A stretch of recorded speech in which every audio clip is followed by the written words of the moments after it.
Hey guys, it's George from Wex here, and today I'm going to be giving you a big overview of the Sony FX6. Myself and Sean have both taken it out and played around with it, and I'm just going to run you through some of its mainline specs and what we think of the camera.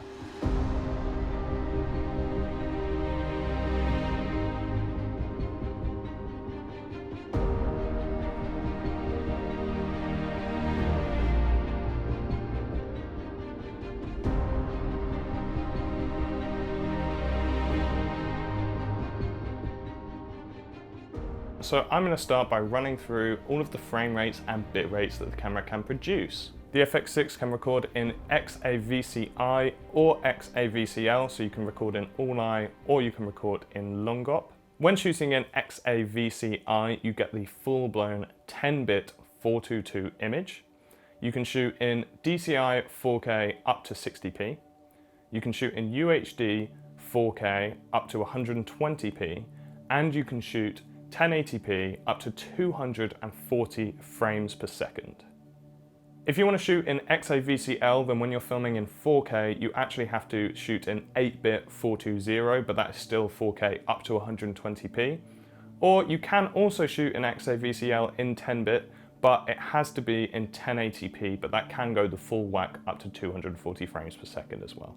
So if you do actually want to shoot in 4K 10-bit, you need to be filming in XAVCI, which means that you're going to have higher bit rates and you're probably going to need a faster card or even better, a CF Express Type A to do so.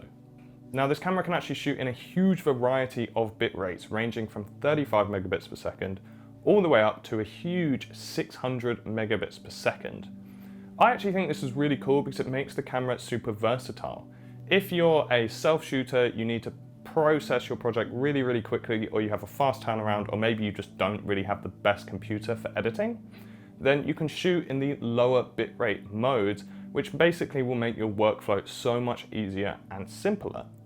But at the same time, if you do have a really beefy setup, or you have the time to post-process or perhaps even transcode your footage into proxies, then what you can do is you can utilize these XAVCI high bitrate modes to get the most data and the most juice out of your footage. This gives the camera so much flexibility because it means that you can shoot in those really high, amazing bit rates if you're perhaps shooting for TV or really high level corporate gigs.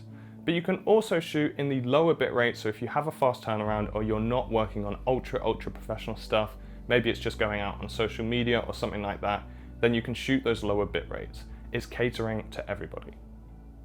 One way this camera caters to even more people is the fact that you can use an external recorder to record 16-bit RAW. You can do this in DCI or UHD, both up to 60p. This is great because if you work in like high-end commercials and things like that, you can get the absolute best picture quality and all of that detail in there on this small body. All you need to do is use an external recorder. I would just like to add though that if you do want to shoot in any frame rates above 60p, you need to be using the S and Q mode in the camera, which means that you won't get audio in your recording. But what about the colors that this camera can shoot in? Well, you've got your HDR HLG, you've got S-Log3 and S-Cinetone. S-Cinetone is being rolled out in some of the new Sony cameras, but it is quite new. And it basically just gives you a look that means you don't really have to grade it. It looks really nice straight out of camera, but it's much better than the typical HDR or HLG because you just get much better roll-offs on the highlights, and in general, I just think the colors look much more appealing. I think even if you compare my graded S-Log3 footage with the S-Cinetone footage that we've shot, there's not a huge difference. I wouldn't say that one is loads better than the other. So yes, okay, I get more control when I'm shooting in log, but sometimes you don't really need that control, or sometimes you don't have the time to post-process, and that's where S-Cinetone really comes into play. I actually think we're going to be seeing a lot of it in the future. I can see a lot of filmmakers using it all the time. Now I'm going to move on to talking about the autofocus.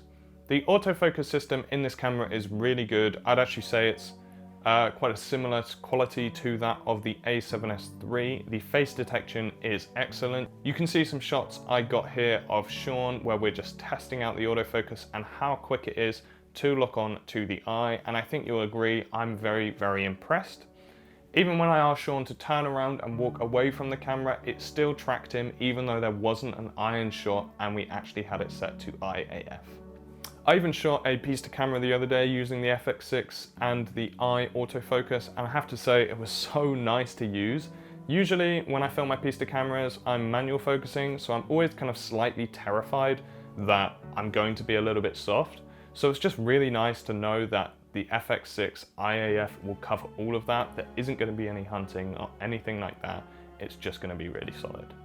Now in general, I was really impressed with how the autofocus system performed itself, but there was one thing I was a lot less impressed with, and that's the fact that there's no touch tracking or touch set focus on the FX6.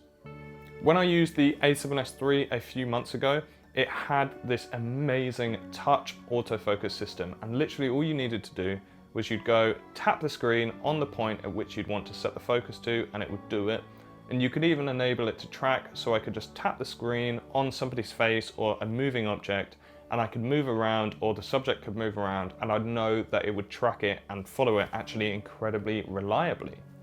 Unfortunately, the FX6 just doesn't have this. You're not able to touch focus. The way that you control the focus point is by going into the menu system and using the joystick to select the focus point. Now this was actually, I just found this really annoying because it meant that if I want to change the focus point to like a different area of the screen, or if I want it to reliably track, I have to go into the menu system, which kind of takes me out of the moment and takes me out of the shot. So I was quite disappointed that it didn't have this because the A7S III had it, and I loved it so much when I was using the A7S III. So hopefully, maybe in the future with some firmware updates, they'll sort that out and give us that touch set AF, because it was just so cool on the A7S III that I'd really love to see it in the FX6 too. The FX6 doesn't have any in-body image stabilization. So if you have any lenses with optical stabilization, they're going to be really useful to you when you're shooting on this body, especially if you like to film handheld. But what it does have is gyro stabilization. So you can take your footage into Sony software called Catalyst Browse and then stabilize it through that using the gyro stabilization. This is going to give you a much better outcome than if you were to take it into Premiere and use something like Warp Stabilizer. I know it's a bit annoying that you have to download an additional bit of software to then stabilize your footage, so hopefully we'll see some plugins in some of the other editing softwares that we're more familiar with using. When it comes to the sensor, you have a 12.9 megapixel sensor, very similar to the one in the A7S III. Another similarity to that and the A7S III is that it has an unofficial dual native ISO. So Sony haven't announced that it has a dual native ISO, they haven't said anything about it, but you do have two base ISOs to pick from, one being 800 and the other one being 12,800. And actually if you test it out, you'll notice that there's more noise at 10,000 ISO than there is at 12,800, which very heavily implies that it is a dual native ISO and it's actually switching between the two when you go up from 10,000 to 12,800.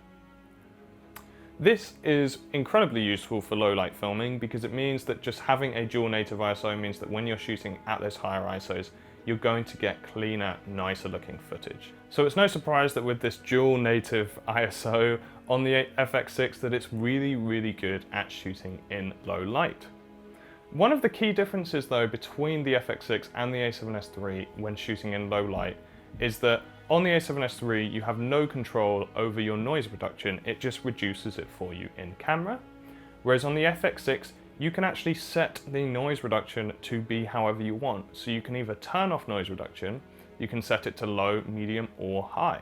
This is cool because certain people would rather apply their own noise production in post than have it done in camera, because you can get more control and you can control exactly how your image looks rather than just getting it with the noise reduction done in camera, giving you a lot more control and a lot more options than the A7S III does. So let's move on to the body. The body comes with a top handle, it comes with a side grip, and it comes with a mountable LCD screen. The LCD screen is actually really cool because you can mount it in like a ridiculous number of places on the body depending on how you're shooting and how you're holding the camera. The body is absolutely packed with buttons, dials and features, and I'm just going to run through them with you now. So let's start off with the fact that it has two XLR ports. Now unfortunately both of these XLR ports are on the handle, which means that actually if you choose to use the camera without a handle, there is no way to record audio because there's no 3.5mm jack either to record mics into on the body. So if for any reason you were to take the top handle off, perhaps you're using a gimbal and it's just going to help with the balancing, then you actually won't be able to record any audio into the camera. The top handle also features an electronic hot shoe for whatever you might want to mount to it, but again it is worth noting that the only place that there is an electronic hot shoe is on the top handle, so if you take that off you aren't going to be able to mount certain things onto your camera. But in terms of buttons and dials, the top handle, the side grip and the main body all feature a record button, and both the side grip and the top handle have like little control wheels, and they both have joysticks. So it's really cool if you're holding the camera in maybe some weird and wonderful positions that you can still use all of the most essential controls because they're dotted all over different bits of the camera. Once we move on to the actual body, there's all sorts of buttons to use. You've got a dedicated white balance, dedicated ISO and shutter speed. You have the audio control dials on the side of the body, and it has a dedicated S and Q toggle, which is really cool, so you can really easily and very quickly switch between S and Q or regular shooting. It also has NDs built into the body, which is just so cool. You don't have to like lug around all sorts of different ND filters that fit all of your different lenses. And you can control this by either just stopping up and down between the presets, or there's a control, like a variable control wheel, which you can use to set the ND exactly how you like it. In terms of ports, you've got your SDI port, you've got your HDMI port, you've got a timecode port, which you can use for timecoding in and timecoding out. It has a USB-C and it has the charger port. Now, one cool thing to note about the charger port is that you can plug the charger directly into it, so if you're perhaps like filming long form conferences or something like that, you can just keep the camera charged through mains. Now there's this really cool flag button on the body, and basically what you can do is you can flag clips which you can do whilst filming. So say you're recording an interview and they say some really good line that you definitely want to use, or you have a beauty shot, or there's just like a really cool moment that you've captured, you can hit that flag button, and then when you bring your footage into edit, you can see what's flagged, which saves you so much time scrubbing through your clips trying to find this specific moment. The FX6 has an outrageous amount of custom buttons, which is really cool because then you can get used to all of those little custom buttons and what they mean, which saves you going into the menu system so you can keep a little bit more in the moment or change settings much quicker. If you do want to go into the menu system, then you can quickly tap the menu button for a quick access menu, which you then control through touch, or you can long press the menu and you get a more conventional menu system which you control through a joystick. These menu systems basically have the exact same stuff, it's just slightly different interfaces and ways you control them, so it's quite cool that you have two different options. When it comes to the actual usability of the menu system, I'm not exactly sure what I think of it. It was really difficult for me to use at first. I found it kind of confusing. Certain things weren't exactly where I wanted to be, or certain things I kind of had to go into the menu system, which I didn't really feel like I should. But I think a lot of that is because I'd not used the camera before, so I didn't really fully understand how to operate it. If I was to compare it to the A7S III, which actually when it came out had a complete redesign, I have to say I definitely did prefer the menu system on the A7S III. It's all like color coded, and I think things are just in like slightly more intuitive or more obvious places. So personally, I did prefer the A7S III, and I would maybe have liked to have seen a menu system that was more along those lines rather than the one that we have on the FX6. But when they've given you literally two different menu systems, then you can get used to one or the other, or use certain things for one and certain things for the other. It is kind of hard to complain. I think it's just slightly less intuitive from the get-go. The card slots are another thing that is reminiscent of the A7S III. It has two card slots, and both of them can either take SD cards or CF Express Type A's. This is really cool because it means that actually when you get the camera, you can use your SD cards that you, I'm sure, already own and are more familiar with, but then it gives you the ability to upgrade to the better but more expensive CF Express Type A cards over time. But what did I actually think of the camera? Enough talk of specs or body or whatever. Like, was I happy with the footage and what did I enjoy shooting with it? Well, I think the answer in general to that question is yes. I'm really happy with the look of the footage. Whether that's, shooting in DCI 25 or 50p, whether it's all the way up to 4K 100, which I thought was really, really clean slow-mo, or the 1080p 200 frames a second, I thought all of it was really good. I'm really happy with the look of it, and I was really happy with how the autofocus performed throughout. I think one of the biggest perks of this camera is actually the S-Cinetone. It just looks great. It looks really cinematic, and it's so cool to have like genuinely really reliably good footage just come straight out of the camera.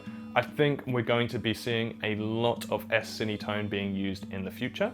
I think the ability to shoot in all of these different bit rates is a huge selling point of the camera as well, because it just means it caters to everybody. It doesn't matter if you're incredibly high end or if you are on the lower end of things, because the camera can shoot in bit rates that mean that you can post-process easily.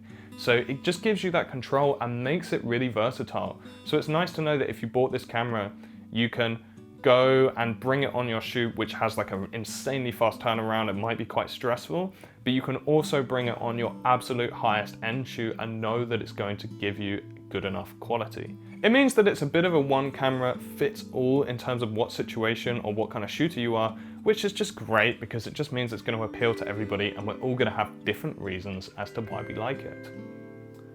The size of the body is great and it's actually incredibly light. I really love the fact that you can attach or not attach all these different parts to it, but I just felt like it just sits really nicely in your hand, and the fact that there's controls all over the body means you don't necessarily have to hold it in a very specific way. It is quite flexible in that situation. The only real issue I actually had with the camera was with the autofocus system, and it wasn't actually with the quality of the autofocus itself. It's just what I mentioned earlier, that I felt like I was going in the menu system too much when I was changing my autofocus settings, and I wasn't as easily able to set the point as I would like. But that is pretty much the only thing that I really didn't like about the camera. But when you take everything into account on this camera, you've got the amazing colors, the really handy sized body, you've got bit rates and frame rates and resolutions that are all very, very good, and you actually have it coming in at under £6,000, which is, I know, a lot of money, but actually a very reasonable amount of money for the cinema camera that it is. I think we're going to be seeing an awful lot of Sony FX6s in the future. Now we have reached the end of the video, so I'd just like to say that I really hope you enjoyed it. If you did, remember to hit subscribe and turn on notifications to stay up to date with all the videos we have coming out on the channel. And of course, if you have any questions, pop them below and I'll get back to you as soon as I can. But that's it from me today, and I'd just like to say thanks for watching.